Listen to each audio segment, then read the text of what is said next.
Hey y'all, it's Relika. Welcome to Raw Med NYC. Super excited for you guys to listen on this conversation I had with my friend. Well, not a conversation. She is talking about advocacy. We will be listening to her. But my friend Maya helped me out with this one. Shout out to her. I think advocating for yourself is probably one of the most important tools necessary to be successful in not just medical school, but really in the rest of your career. So, whether you're in medicine or not, I think advocacy is really important.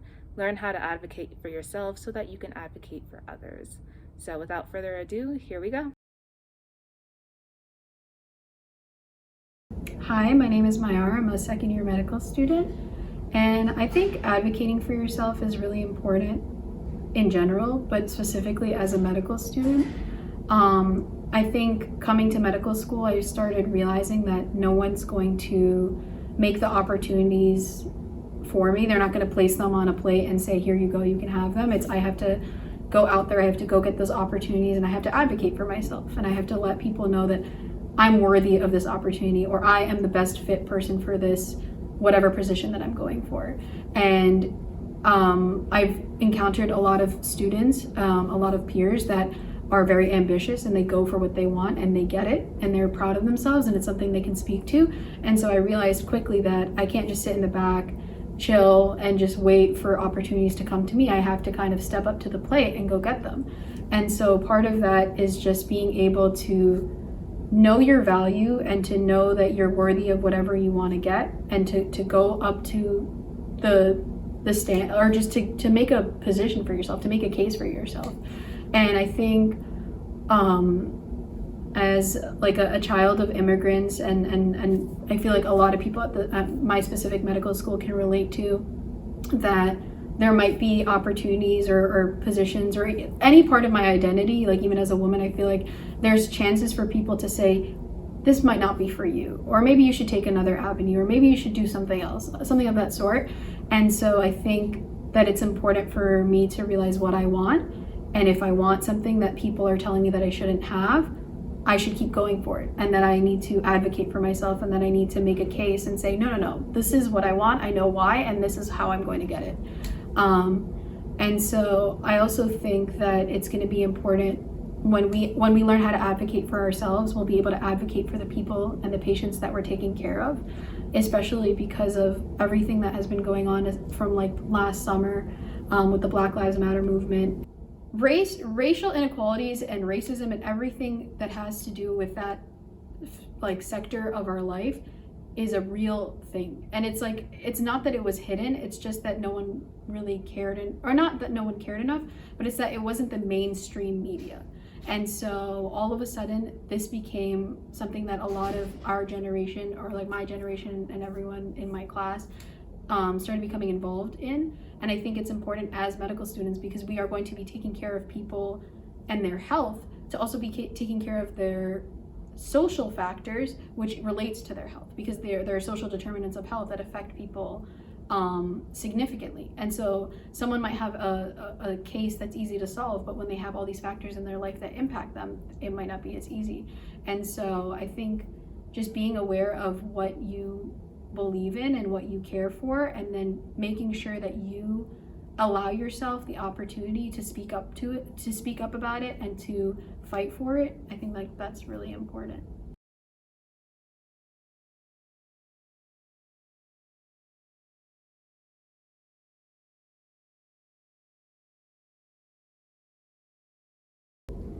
So I definitely think it's hard as medical students to speak up about things that may seem controversial or that may cause trouble per se, especially because we're always constantly thinking towards the future and how our applications are going to look, and how we don't want anything attached to our names that may cause us to be perceived in a negative light.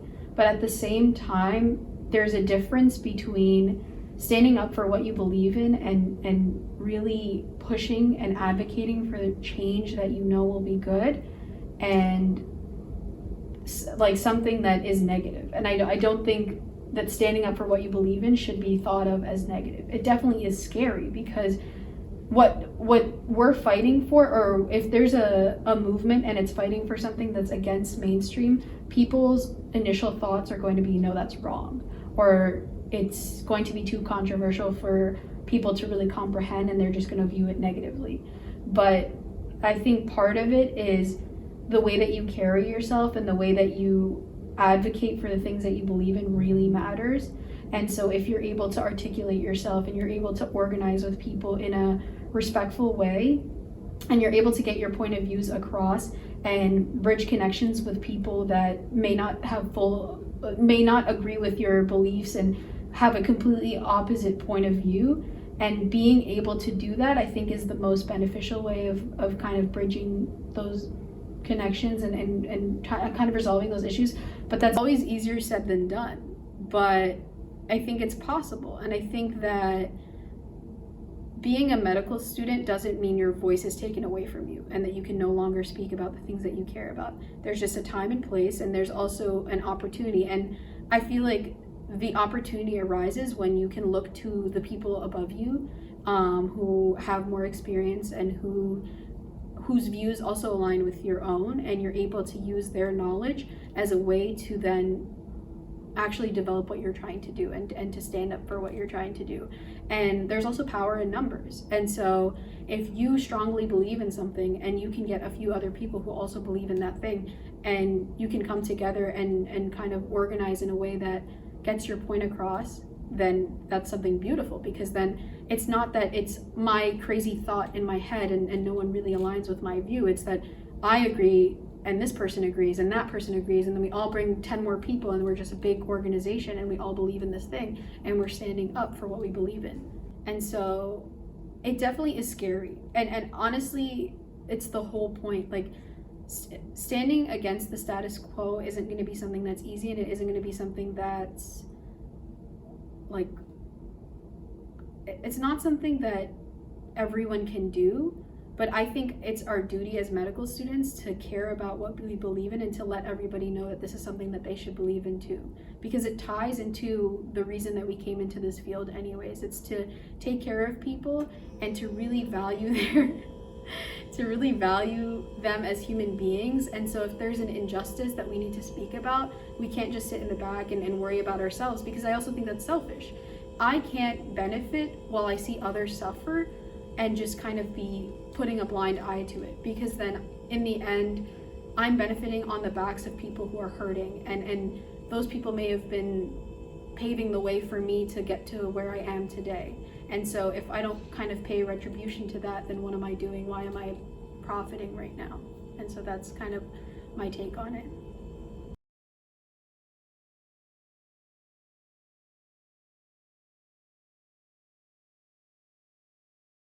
I think social media is a really important tool, and it's something that I personally have learned that's very useful from the recent movements. And so I've realized that just by posting something on my story, I can start a conversation with a few people, and they'll swipe up and say, hey, what is this about? Or what's going on? Or I see you posted this, can you tell me more? And so that's my way of just kind of getting the information out there. And so if I can influence people positively and get them to care about the things that I care about, then I'm already creating a circle and a bubble and a network of people who care about the same thing that I do. And so if there's ever a moment where I'm like, hey, there's this rally, or there's this event that I want to go to, would you be interested? Then I have greater likelihood of more people coming along with me. And so I feel like educating others on the topics that I'm interested in and that I care about is a great way of advocating for myself. And also just kind of like posting and sharing about them on social media. And then also being outspoken. I know it's very hard and it takes a lot of courage, it takes a lot of bravery to be the person who speaks up, but sometimes you have to. Because I could be in a room with a bunch of people who feel and really care about the same things that I do, and internally they're burning inside because they want to say something but they don't. And the first moment someone says something, it sparks and it lights a fire within everyone else, and then we're like having a crazy conversation and we're all animated about it. But if that person didn't take that opportunity to just say what they felt, then no one would ever speak about this. And so I found myself multiple times like being wary and being afraid of really speaking up about a topic. But you kind of also have to read the room and see the people you're with, and learn how to approach things. And that doesn't mean being filtering yourself or being afraid of speaking up, but realizing maybe this person has a different point of view and I need to take it from a different angle. I need to start with them in this certain aspect to start the conversation, and then we can kind of talk about this controversial topic. And so I feel like advocating for yourself takes a lot of bravery. It takes a lot of being like, you have to be able to articulate yourself and to speak in a manner that holds yourself, that you can just convey yourself properly without, you know, aggravating other people. Although people will be aggravated, people can get angry about anything. I also think it's important to speak in a way that isn't aggressive towards other people, and it's a way to kind of promote yourself and advocate for yourself and advocate for the things that you believe in without retracting from your statements. I think sometimes people use a lot of fillers, especially when they're very emotional, and they throw in words that kind of create a rise in others, but it retracts from what they're trying to say. And so I think advocating for yourself is standing up for yourself and trying to figure out the best way to say it and being brave about it. And then also never letting yourself kind of stop and quit.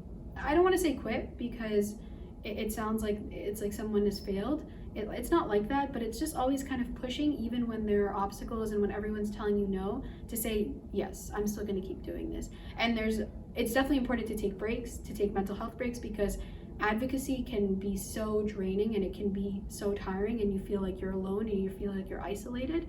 And so it's important to kind of just also take some time to really believe in what you stand for. There's something that I try to live by, and it's whenever I believe in something that could be controversial or something that I know others may disagree with, I try to think of the other perspective, and I try really hard to convince myself to change my mind. And it's not like I'm trying to change my mind, it's more so that I'm fact checking myself and saying, why do I still believe in this thing? Is it rational? Is it right? What are the reasons that I'm so passionate about it? And then if all those answers align with my views and they still hold true to me, I know that I'm not wrong in what I believe in. And then it helps me when then I'm speaking to other people, because I've thought about the other perspective. I mean, I can't think of everything, but I try. And then that just helps me realize, like, I know what I believe in and I'm confident in it, and I can speak to anybody about it, and I'm not afraid to tell them what I care about.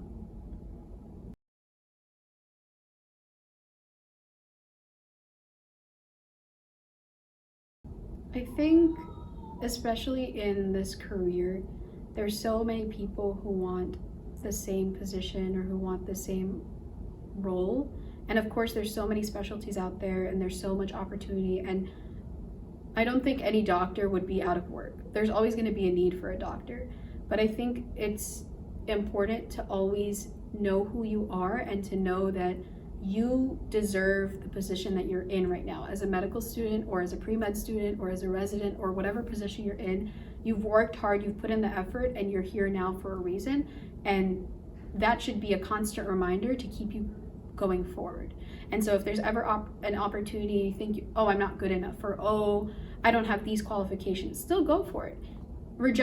Being rejected by something or not getting an opportunity that you want is only part of the learning process.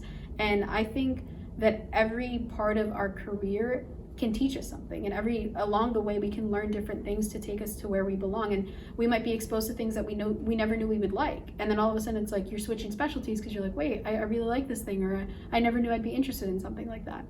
And so keeping yourself open to all the possibilities that are out there, but also being confident in yourself and being able to speak up and say, yes, I want to do this procedure, or yes, I have an idea of what this answer is, and not being afraid to answer questions and being wrong. Because the only way, from the amount of practice questions I've done in terms of learning material, I realize being wrong helps you. Because the more wrong that I am, I'm like, okay, I'm not getting this question wrong again. I'm going to remember this topic. I'm not going to forget this ever again. And so it's like the moments that you might feel bad, or the moments that are kind of like down, like they seem down in our trajectory of life, are actually transformational, and they motivate us to keep going. It's just having that positive outlook of saying, okay, this is where I'm at right now, but this does not mean I have to stay here. I can always keep moving forward, and I can always keep going up.